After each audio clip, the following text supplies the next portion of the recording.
اعوذ باللہ من الشیطان الرجیم، بسم اللہ الرحمن الرحیم۔ وَلَا تَتَمَنَّوْا مَا فَضَّلَ اللَّهُ بِهِ بَعْضَكُمْ عَلَى بَعْضٍ لِلرِّجَالِ نَصِيبٌ مِّمَّا اكْتَسَبُوا وَلِلنِّسَاءِ نَصِيبٌ مِّمَّا اكْتَسَبْنَ وَاسْأَلُوا اللَّهَ مِن فَضْلِهِ إِنَّ اللَّهَ كَانَ بِكُلِّ شَيْءٍ عَلِيمًا۔ اور اس چیز کی آرزو نہ کرو جس کے باعث اللہ تعالیٰ نے تم میں سے بعض کو بعض پر بزرگی دی ہے۔ مردوں کا اس میں سے حصہ ہے جو انہوں نے کمایا، اور عورتوں کے لیے اس میں سے حصہ ہے جو انہوں نے کمایا، اور اللہ تعالیٰ سے اس کا فضل مانگو، یقیناً اللہ ہر چیز کا جاننے والا ہے۔ آیت نمبر 29 میں اللہ تعالیٰ نے فرمایا کہ ایمان والو آپس میں ایک دوسرے کے مال ناحق طریقے سے مت کھاؤ، اور قتل کے لیے بھی اسی طرح منع کیا۔ تو یہ جو حکم ہے کہ مال نہ کھاؤ ایک دوسرے کے، اور ایک دوسرے کی جان کی حفاظت کرو، تو یہ انسان کب مال اور جان کا خطرہ کب ہو جاتا ہے؟ جب کوئی ناحق کسی کے جان کیوں لینا چاہتا ہے، کسی کا مال کیوں لینا چاہتا ہے؟ کہ اس کے دل میں حسد ہوتا ہے۔ اللہ نے اس شخص کو نعمت دی ہوئی ہوتی ہے جو اس کے پاس نہیں ہوتی، تو وہ اس نعمت کو غلط طریقے سے حاصل کرنے کے لیے دوسرے کی نعمت کو چھین لیتا ہے۔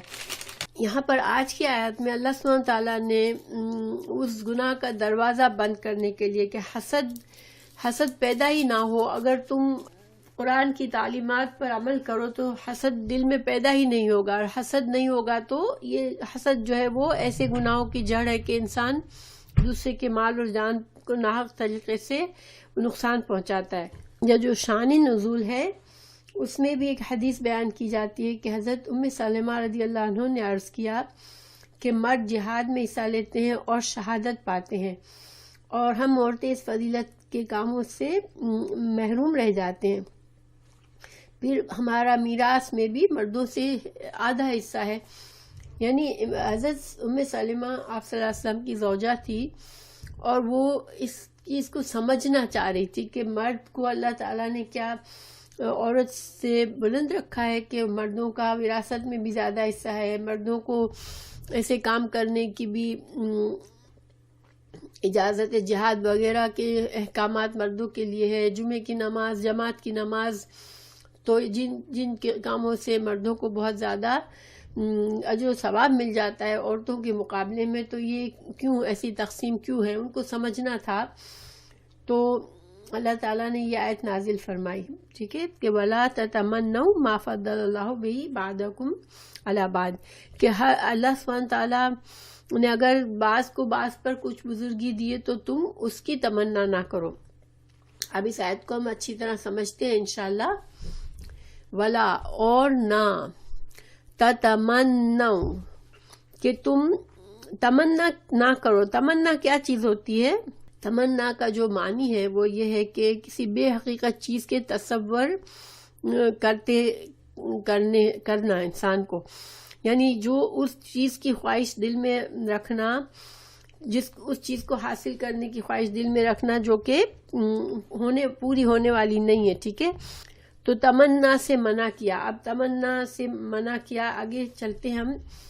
وَلَا تَتَمَنَّوْا، تم بے حقیقت چیزوں کی جو پورے ہونے والی خواہشات نہیں ہیں ان کی خواہش مت کرو، ان کی تمنا دل میں مت رکھو۔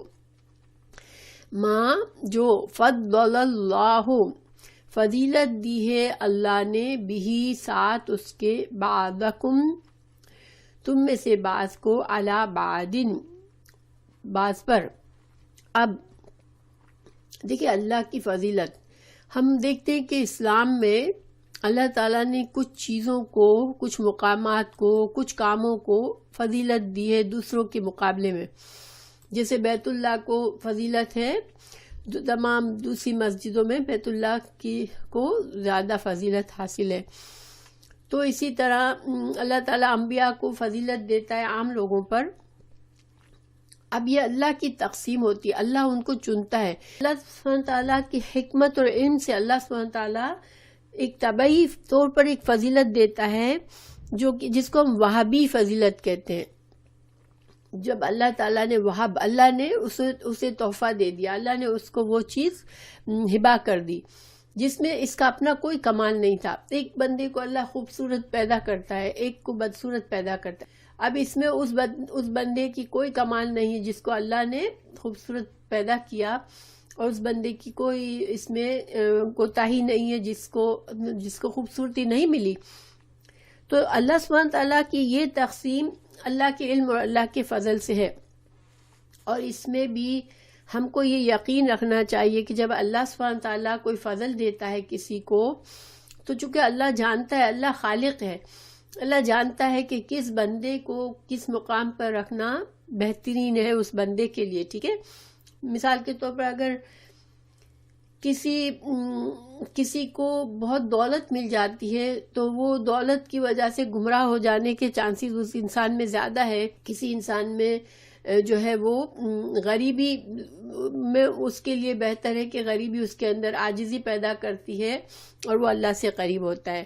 کسی انسان کے پاس دولت ہونے میں فائدہ ہوتا ہے کیونکہ جب دولت اس کو ملتی ہے تو اس کا دل اور نرم ہوتا ہے اور وہ اس سے اللہ کو راضی کرنے کے کام کرنے کے قابل ہوتا ہے. تو یہ اللہ سبحانہ تعالیٰ جانتا ہے، ہم نہیں جانتے. ہمیں کیا کہا گیا کہ اللہ جو ہے وہ کسی کے ساتھ زیادتی نہیں کرتا. اللہ سبحانہ تعالیٰ اپنی مخلوق سے محبت کرتا ہے، اور اگر اللہ تعالیٰ کسی کو فضیلت دیتا ہے تو یہ اس کے علم اور حکمت کی وجہ سے. ایک تو طبعی ہے فضیلت کہ اللہ خود دیتا ہے، اس میں بندے کا کوئی ہاتھ نہیں ہوتا. لیکن ایک اور فضیلت ہوتی ہے جو کسبی فضیلت ہوتی ہے. کسب کیا ہوتا ہے؟ کمائی کرنا، یعنی انسان کوئی کام جدوجہد سے حاصل کرتا ہے، اپنی محنت سے کوشش سے حاصل کرتا ہے، اس کو کسب کہتے ہیں. اجر ثواب کو حاصل کرنے کے لیے ہم محنت کرتے ہیں، جس مرتبے کو پانے کے لیے ہم محنت کرتے ہیں اس کو کسب کہتے ہیں. تو اس طرح کے فضل کے لیے انسان کو اجازت ہے کہ ایک دوسرے سے رشک کرے، کہ کسی کو دیکھے بہت محنت کر کے وہ بڑا علم حاصل کیا، اس نے بڑی محنت کی، کوئی بڑے بڑے نیکی کے کام کر رہا ہے، تو انسان کے دل میں خواہش آئے کہ میں بھی محنت کروں، میں بھی ایسا بنوں، میں بھی ایسے بڑے بڑے کام کر کے اجر و ثواب کماؤں. تو ایسے میں رشک جائز ہے. ٹھیک ہے، ایسے میں انسان کے دل میں حسد نہیں پیدا ہوتا، کیونکہ اس میں انسان کو کسی کی نعمت دیکھ کے وہ خود محنت کرتا ہے اور پھر وہ بلند درجہ کے لیے دعا کرتا ہے اور اللہ سے مدد مانگتا ہے، تو اس کو وہ درجہ اس کو بھی مل جاتا ہے یا اس سے بھی بڑا درجہ مل جاتا ہے، اور اس سے حسد نہیں پیدا ہوتا. ٹھیک ہے، تو اللہ سبحانہ تعالیٰ یہاں منع کس چیز کے لیے کیا ہے؟ جو اللہ کی طرف سے فضیلت وہاب کی گئی، جو تحفہ دیا گیا، وہ اللہ کے علم و حکمت سے تھا. تم اس فضیلت کے بارے میں تم جو ہو وہ تمنا نہ کرو، تم اپنے دل میں کمی نہ محسوس کرو کہ کیوں اس کو ملی اور مجھے نہیں ملی. پھر اللہ سبحانہ تعالیٰ نے ایک جو طریقہ فرمایا، بعضکم علی بعض، اللہ تعالیٰ نے ساتھ ساتھ ایک سمجھانے کا پہلو فرمایا کہ تم جو ہو ایک دوسرے میں سے ہو. یعنی کہ یہاں پر یہ اشارہ ملتا ہے کہ اللہ سبحانہ تعالیٰ کی نزدیک مخلوق جو ہے وہ ساری مخلوق اللہ ہی کی مخلوق ہے. اللہ تعالیٰ کسی مخلوق کے ساتھ زیادتی نہیں کرتا. تو جب اللہ تعالیٰ کسی کو فضیلت دیتا ہے تو وہ اللہ تعالیٰ کا علم اور حکمت کی وجہ سے ہوتی ہے، ورنہ تو تم سب کے سب اللہ کے نزدیک تم ایک ہی ہو. بعضکم علی بعض، تم سب کے سب انسان ہو اور اللہ کی مخلوق ہو، اور اللہ تعالیٰ اپنی مخلوق سے محبت کرتا ہے. پھر اللہ تعالیٰ نے اب جو ہے جواب دیا مرد اور عورت کے فرق کا. للرجال، مردوں کے لیے نصیبن، ایک حصہ ہے، مما، اس میں سے جو اکتسبوا، انہوں نے کمایا. وللنساء، اور عورتوں کے لیے نصیب، ایک حصہ ہے، مما اکتسبن، جو انہوں نے کمایا. یہ بات جو ہے یہ اب یہاں پر فضیلت کون سی آ گئی؟ دیکھیں اللہ تعالیٰ نے پہلے تو بتا دیا کہ اللہ فضیلت دے گا لوگوں کو ایک دوسرے پر، مگر اب اللہ تعالیٰ فرما رہے ہیں کہ جو کسب، یہاں پر کسب کا لفظ استعمال ہوا ہے، مکتس، کسب، کمایا. یعنی کہ جو انسان چاہے وہ مرد ہو یا عورت، اگر کوئی محنت کرتا ہے اللہ کی رضا کے لیے، نیک اعمال کے لیے محنت کرتا ہے اور پھر اجر کماتا ہے، اس میں اللہ تعالیٰ کوئی فرق نہیں کرتا. اللہ تعالیٰ اگر ایک مرد نے نیک کام کیا وہی نیک کام عورت نے کیا، اللہ تعالیٰ دونوں کو برابر کا اجر دے گا. یہ نہیں کہ اب عورت جو ہے وہ اس کو آدھا حصہ ملے گا اجر کا. کسب میں دونوں برابر ہیں، ٹھیک ہے، محنت کے اجر میں دونوں برابر. محنت کا اجر و ثواب اللہ کو رضا کرنے کے لیے جو بھی محنت کرے گا اس کو اس کی محنت کے حساب سے ملے گا، چاہے وہ مرد ہو یا عورت. اس میں کوئی فرق نہیں رکھا اللہ تعالیٰ نے. اب یہاں پر سورہ مطففین کی ایک آیت ہے کہ وفی ذالک فلیتنافس المتنافسون، کہ یہ چیز وہ ہے، یعنی کہ اللہ کی رضا حاصل کرنے کی جو کوشش ہے یہ وہ چیز ہے جس میں تم جنت حاصل کرنے کے لیے، اللہ کی رضا حاصل کرنے کے لیے ایک دوسرے سے جو تم زیادہ آگے بڑھنے کی کوشش کرنا چاہتے ہو تو اس میں کرو. یعنی کہ جو اللہ نے طبعی طور پر کسی کو فضیلت دے دی کہ اس کو امیر گھر میں پیدا کیا، اعلیٰ نسب بنایا، خوبصورت بنایا، عقل مند بنایا، اور تم کو تھوڑی کمی ہوئی، اس میں تم تمنا نہ کرو. تم تمنا کس میں کرو؟ تمنا کا لفظ پھر یہاں نہیں آئے گا، پھر اس میں آئے گا تنافس کرو. تنافس کیا ہے؟ فلیتنافس، کہ ایک دوسرے سے سبقت لینے کی کوشش کرو. یعنی نیکیوں کے کام میں بے شک تم ایک دوسرے سے سبقت کرنے کی کوشش کر سکتے ہو، اور بلکہ یہ پسندیدہ ہے.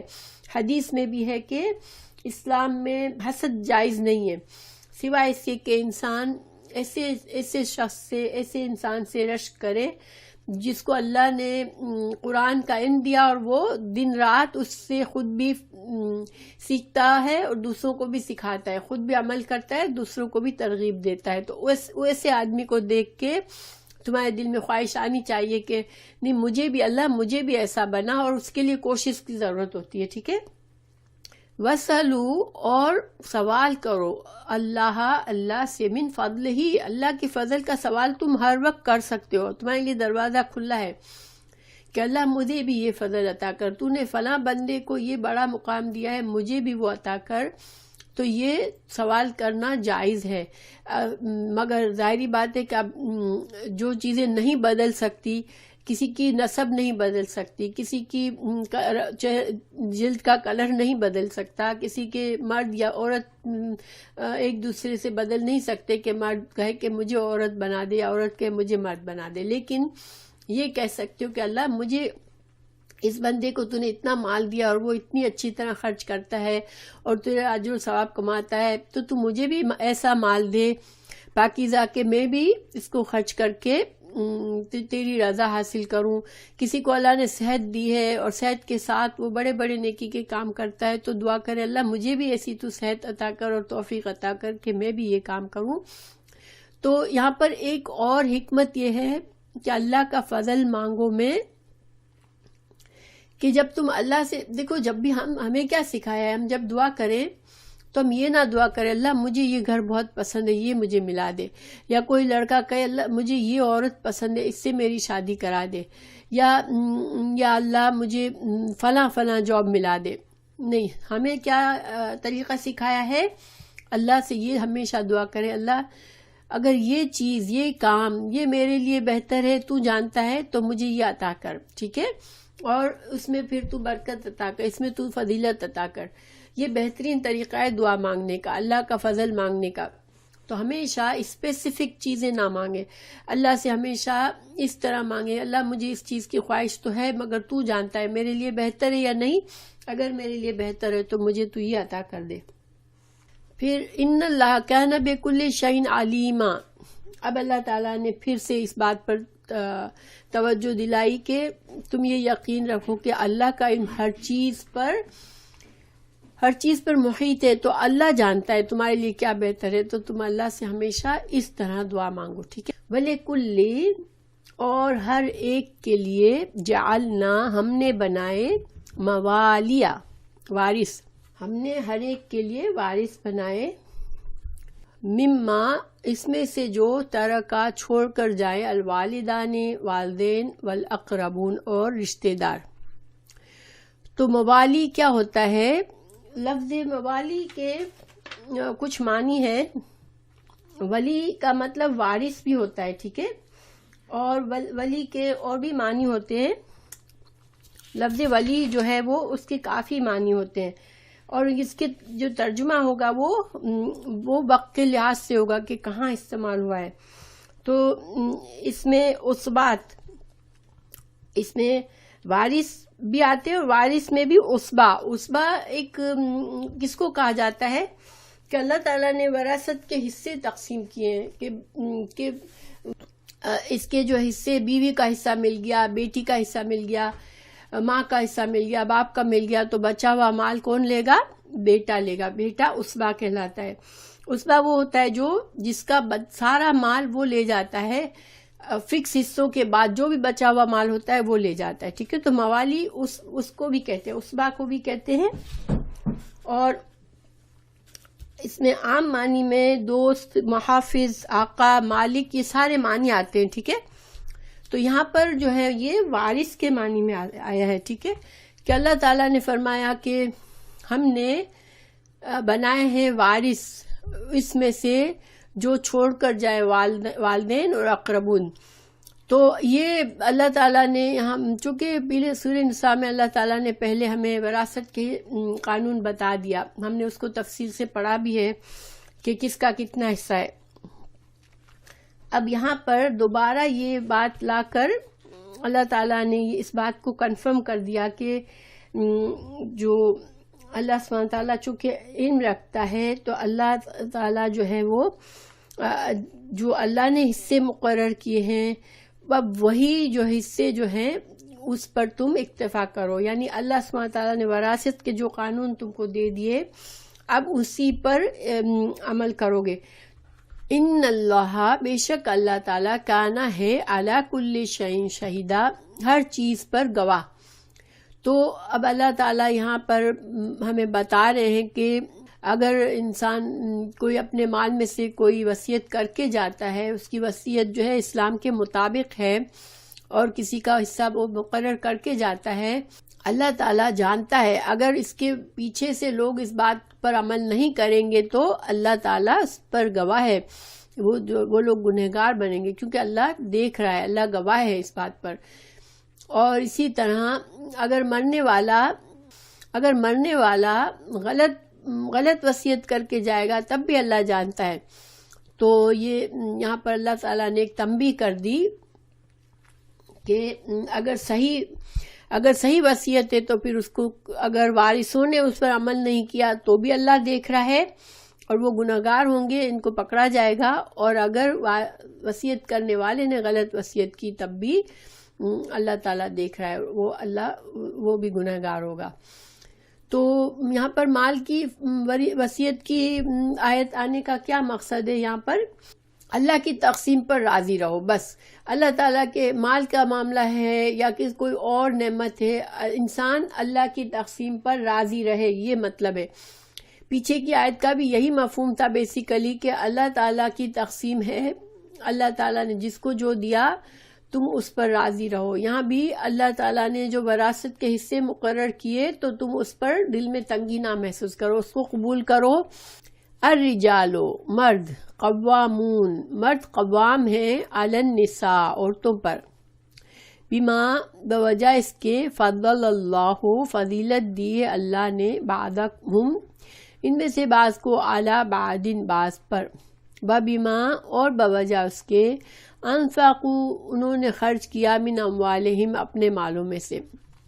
کیونکہ پیچھے ہمیں اللہ تعالیٰ نے نصیحت فرمائی کہ تم جو ہو اللہ کی تقسیم پر راضی رہو. تو اللہ کی تقسیم پر راضی رہنے میں پھر اب یہ بھی آ جاتا ہے کہ اللہ نے ایک خاندان میں، جس طرح ہر ریاست میں ہر کوئی کمپنی ہے، کوئی ریاست ہے، کوئی اجتماعی کام کہیں ہو رہا ہے، اجتماعی لیونگ ہے، اس میں ایک جو ہے سردار کی، ایک بڑے کی ضرورت ہوتی ہے. ٹھیک ہے، اگر کوئی ملک ہے جس میں کوئی بڑا نہیں ہے، یا کوئی معاشرہ ہے جس میں کوئی انصاف کرنے والا بڑا نہیں ہے جس کی بات مانی جائے، تو وہاں پر پھر فساد ہوتا ہے. اسی طرح ایک شوہر اور بیوی جو گھر بناتے ہیں وہ خاندان کی جڑ ہوتی ہے، ایک نئے خاندان کی جڑ ہے، وہ اس سے نیا خاندان بنے گا.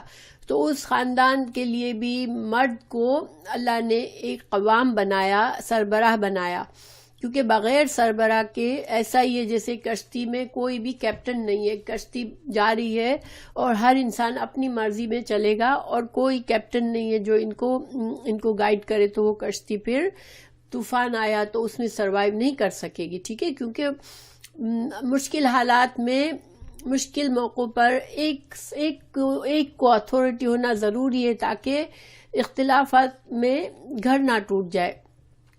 کہ اگر عورت کو معلوم ہے کہ یہ بڑے بڑے معاملات میں میرے شوہر کا فیصلہ آخری فیصلہ ہوگا کیونکہ اللہ نے اسے اجازت دی ہے، تو پھر اگر مرد بھی اللہ سے ڈرنے والا ہوگا تو وہ اللہ کے قانون کے مطابق فیصلہ کرے گا، اور عورت کو پھر اس کو قبول کرنا ہوگا تاکہ گھر میں ڈسٹرکشن اور تباہی اور بدمزگی نہ آ جائے.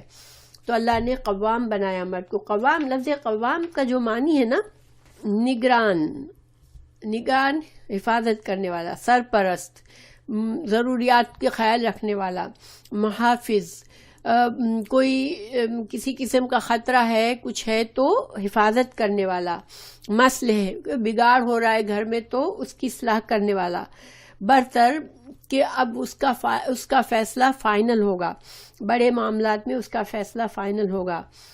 تو یہ سارے معنی قوام میں ہے، ٹھیک ہے؟ تو مرد کو اللہ تعالیٰ نے قوام کا درجہ دیا ہے. پھر اللہ تعالیٰ نے 2 وجوہات بتائی کہ کیوں مرد کو اللہ نے چنا ہے، ٹھیک ہے؟ نمبر 1 وجہ، بما فضل اللہ بعضهم علی بعض، کہ جیسے پیچھے اللہ نے سمجھا دیا ہم کو کہ اللہ تعالیٰ نے کچھ لوگوں پر فضیلت دی ہے، کچھ جگہوں پر فضیلت دی ہے. یہ اللہ کا ایک اپنا فیصلہ ہے، اس میں بندے کا کوئی دخل نہیں ہے، اور اللہ تعالیٰ اپنی علم اور اپنے حکمت سے یہ فیصلے کرتا ہے. تو چونکہ اللہ نے مرد اور عورت کو بنایا تو اللہ نے اپنے علم اور حکمت سے یہ فیصلہ کیا ہے، نمبر 1. نمبر 2، اللہ تعالیٰ نے ایک اور وجہ بھی بتائی، وَبِمَا، اس کی وجہ سے جو انفقوا، کہ وہ خرچ کرتا ہے، انہوں نے خرچ کیا، من سے، اموالہم، اپنے مال میں سے. کیونکہ اللہ تعالیٰ نے دوسری وجہ اس لیے بتائی کہ اللہ تعالیٰ نے مرد پر ذمہ داری ڈالی ہے کس چیز کی؟ بیوی کو مہر دینا، شادی کرتے وقت بیوی کے لیے اس کے اخراجات ادا کرنا، اس کے اچھی رہنے کی جگہ، اس کو کھلانا پلانا، کپڑے پہنانا، اس کی جائز تمام ضروریت کو پورا کرنے کے لیے مال کون خرچ کرے؟ مرد خرچ کرے، ٹھیک ہے؟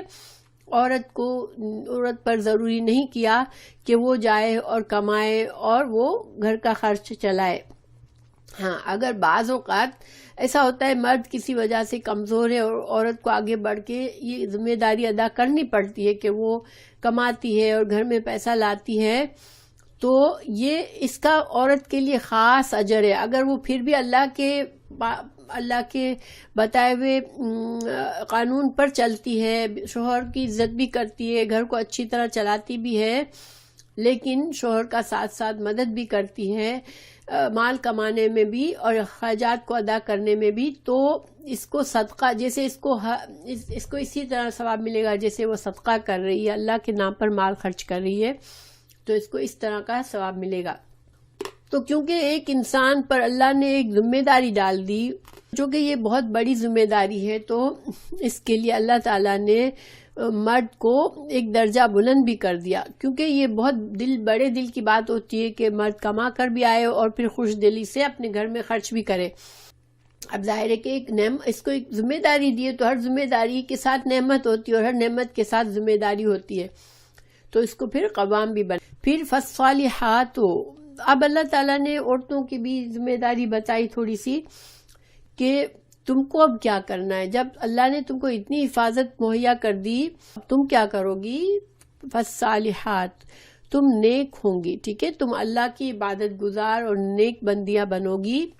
قانتات، اللہ کی فرما بردار ہوگی. اور پھر اللہ کی فرما برداری کے ساتھ یہاں پر ساتھ چونکہ شوہر اور بیوی کے رشتے کو ڈسکرائب کیا جا رہا ہے، تو شوہر کی بھی فرما بردار، اچھے معاملات میں شوہر کی بات سننے والی. حافظات، حفاظت کرنے والیاں. حفاظت میں یہ بھی شامل ہو جاتا ہے کہ عورت اپنی عصمت کی حفاظت کرے کہ بے حیائی کے کام نہ کرے. دوسرے گھر کا معاملہ ایسا ہوتا ہے کہ شوہر اور بیوی کا بالکل ایک دوسرے لباس کی طرح ہوتے ہیں اور اس سے ایک دوسرے کی خامیاں چھپی ہوئی نہیں ہوتی ہے. تو پھر جو خامیاں تمہیں پتہ ہے اپنے شوہر کی ان کی تم حفاظت بھی کرو, ٹھیک ہے. ان کے رازوں کو ان کو دنیا میں ان کی بدنامی نہ کرو, ان باتوں کو عام نہ کرو.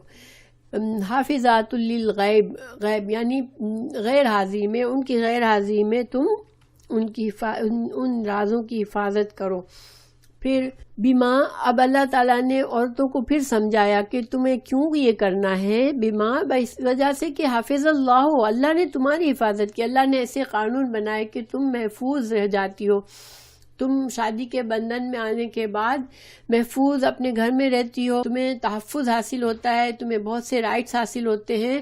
تو تمہیں اللہ نے اتنی تمہاری حفاظت کا بندوبست کیا, تو تم بھی اپنے گھر کے اندر چار دیواری میں جو باتیں ہیں, جو چھپانے والی باتیں ہیں, ان کو عام نہیں کرو, ٹھیک ہے. واللاتی اور وہ عورتیں تخافون تم ڈرتے ہو. اب مردوں کو سمجھایا جا رہا ہے کہ دیکھیں ہر عورت تو ایسی نہیں ہوتی نا.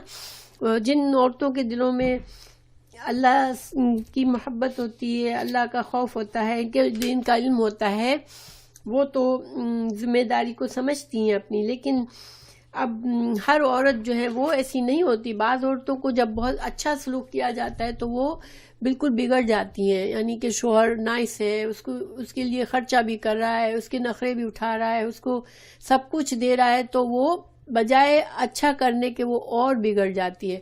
اب نہ یہاں پر عورتیں اگر بگڑ جائیں, اگر وہ سرکشی پر اتر جائیں, اگر وہ ایسی ہوں کہ مرد کی قوامیت کو قبول کرنے کو تیار نہیں ہے, ہر معاملے میں اپنی منمانی کرنا چاہتی ہیں, اور جو اللہ نے جو ایک بیلنس رکھا ہے, بیلنس کی ان کو کوئی قدر نہیں ہے, اور اس سے بہت زیادہ گھر میں بگاڑ آ رہا ہے, تو اب کیا کریں.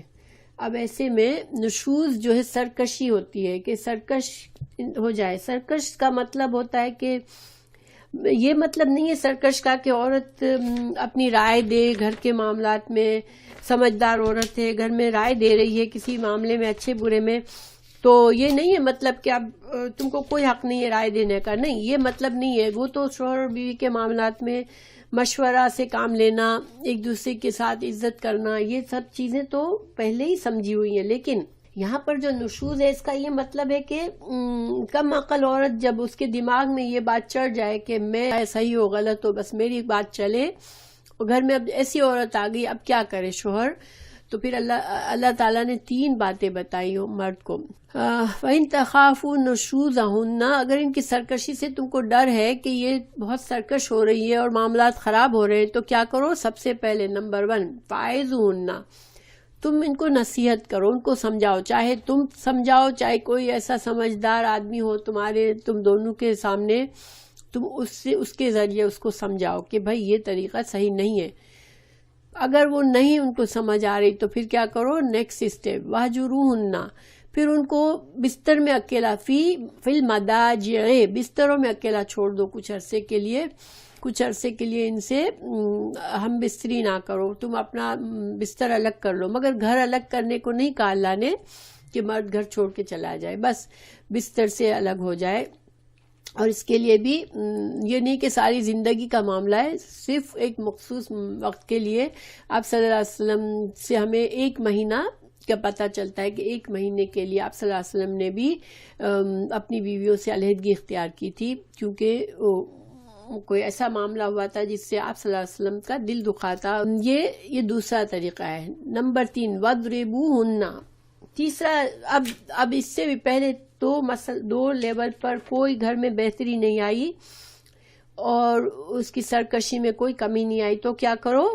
فائنل اسٹیج, اس کو مار سکتے ہو. اب وہ یہ جو آیت ہے اس کے بارے میں بہت سی احادیث ہیں.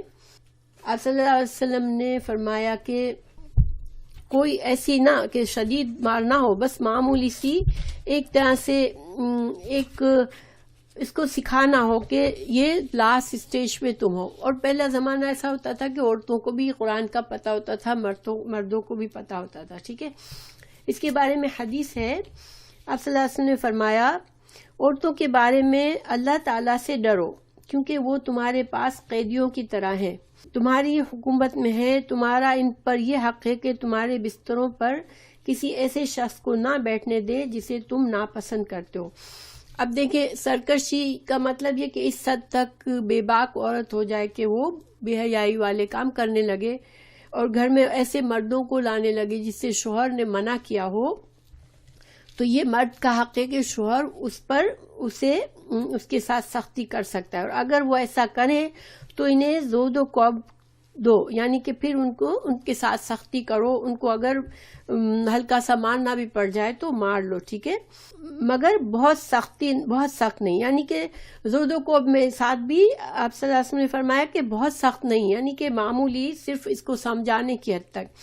اور ان کا تم پر یہ حق ہے کہ تم انہیں دستور کے مطابق کھانا اور کپڑا دو، یعنی کہ عورتوں کا یہ حق ہے کہ شوہر اچھی طرح اگر اللہ نے شوہر کو دیا ہے تو اچھی طرح سے ان کے جائز ضروریات کا خرچ خوش دلی کے ساتھ تم ادا کرو۔ تو اس کے علاوہ بھی آپ صلی اللہ علیہ وسلم نے فرمایا کہ تم میں سے بہتر مرد وہ ہے جو اپنی بیوی کے ساتھ اچھا ہے۔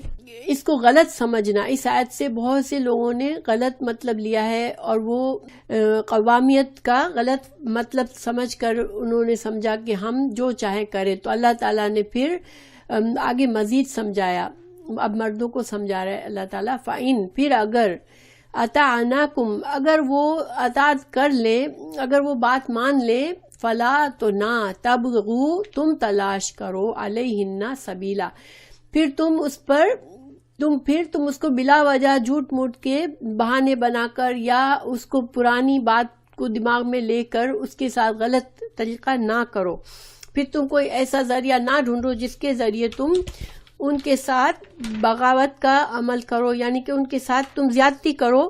اگر وہ اپنا رویہ ٹھیک کر لیں تو تم پھر اس بات کو بھول جاؤ، پھر اچھی طرح سے رہو۔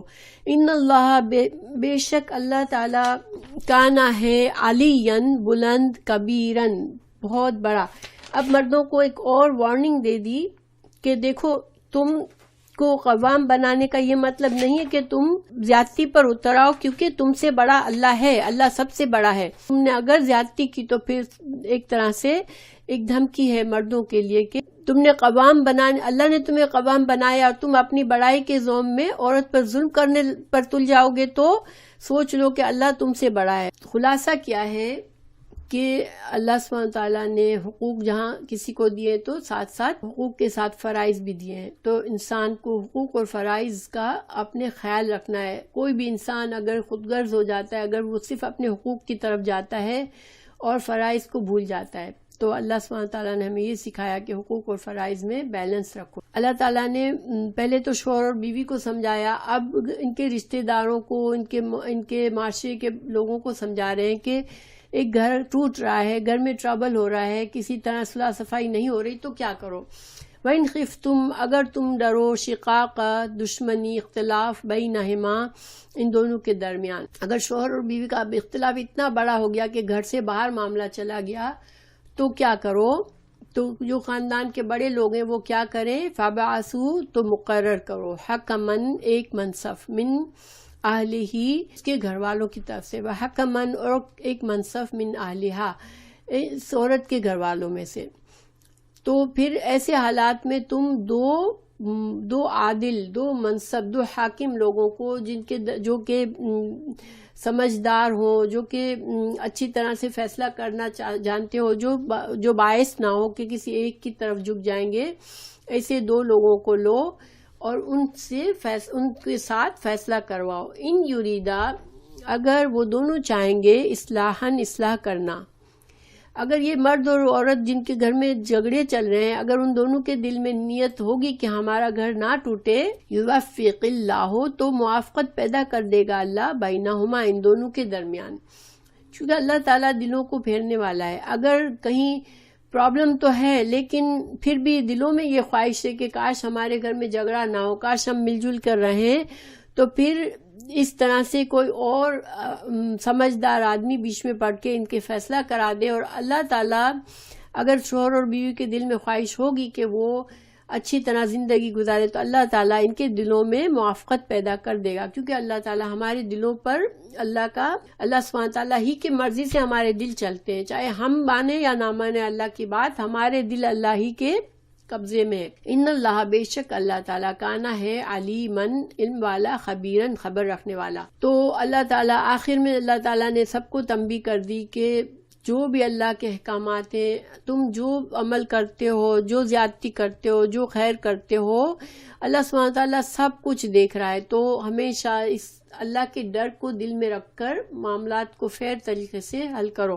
گھر جو ہے یہ اکائی ہے معاشرے کی، اگر گھر کے اندر سب کچھ ٹھیک ٹھاک رہے گا تو معاشرے کے اندر بھی انشاءاللہ اس معاشرے کے اندر بھی سکون اور اطمینان، اور بچے اچھی طرح پرورش کریں گے، اور خوشحال گھرانہ جو ہوتا ہے وہ خوشحال معاشرے کا ذریعہ بنتا ہے، کیونکہ جہاں گھروں میں خرابی آ جاتی ہے، سب سے پہلے جہاں گھروں میں سکون نہیں رہتا وہاں پر معاشرہ بھی بے سکونی والا بن جاتا ہے۔ تو